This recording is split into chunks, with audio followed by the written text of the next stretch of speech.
착한 뜻은 손가락질 당하지 않는다. 발타자르 그라시안이 제시한 삶의 지혜 서너 가지 사회. 1. 행운은 때로는 소화불량이 될 수 있다.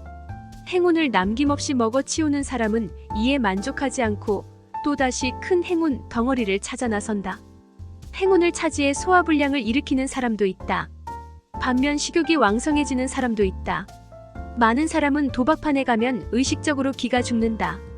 천성적으로 성공과는 인연이 없고 도박에 익숙하지 못한 허약한 인간들이기 때문이다. 이들에게 부담을 줄 수 있는 역할을 맡기면 신경질을 부리거나 어딘지 모르게 허약한 인상을 준다. 이 때문에 옆에 있던 사람들은 슬그머니 얼굴을 돌리고 떠나간다. 자신을 통제하지 못하는 사람이 높은 지위에 오르면 위험하다. 한편 능력이 있는 사람은 여력을 과시하고 절대로 나약성을 보이지 않는다. 2. 착한 뜻은 손가락질 받지 않는다. 선이란 인간의 위대한 자산 가운데 하나다. 부자이건 가난한 사람이건 인덕만 갖추면 부수적으로 따라온다.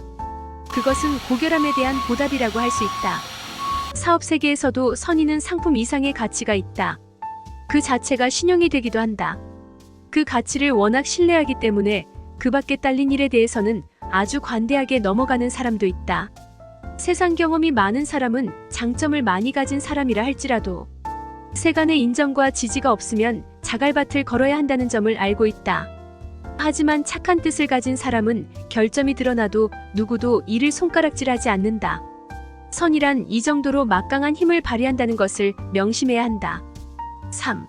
노골적인 자기만족은 타인의 경멸을 자초한다. 자기만족은 타인의 경멸을 자초할 뿐이다. 자기 자신을 추켜 세우다 보면 자만이 쌓여 훗날 좋지 않은 보답을 받게 된다. 자신이 제안한 일에 자기 스스로 만족하고 감동해서는 일이 잘 될 리 없다. 자아도취에 빠진 말을 하는 것은 어리석은 사람이 하는 짓이다. 남들 앞에서 혼잣말을 하고 스스로 감동하고 있다는 것은 치료할 약이 없는 환자나 다름없다. 이야기를 할 때는 그렇지 않습니까? 라든가 그렇지요? 그 같은 동의를 구하는 투의 말을 하는 사람이 있다.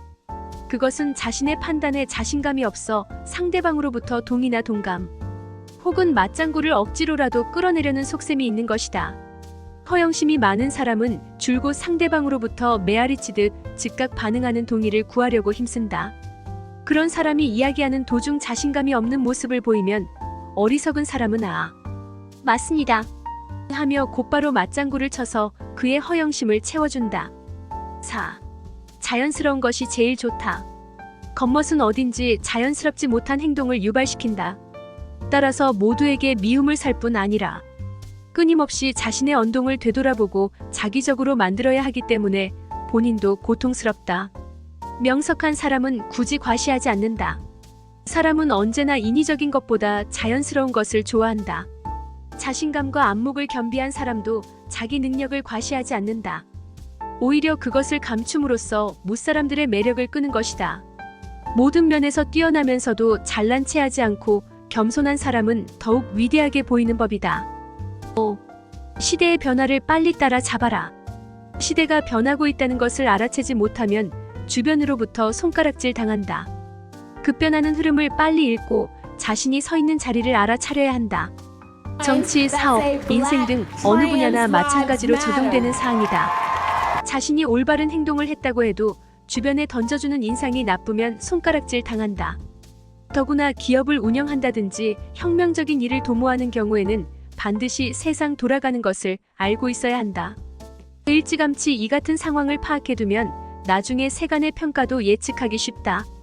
성공을 원하든 누구의 지지를 기대하든지 사람들의 의견을 조사하고 상황을 파악한 다음에 본인 직관의 힘을 활용해 확신에 찬 최종 결정을 내려야 한다. 그러면 그 일을 계속 추진할 것인지 아니면 보류할 것인지를 판단할 수 있게 된다.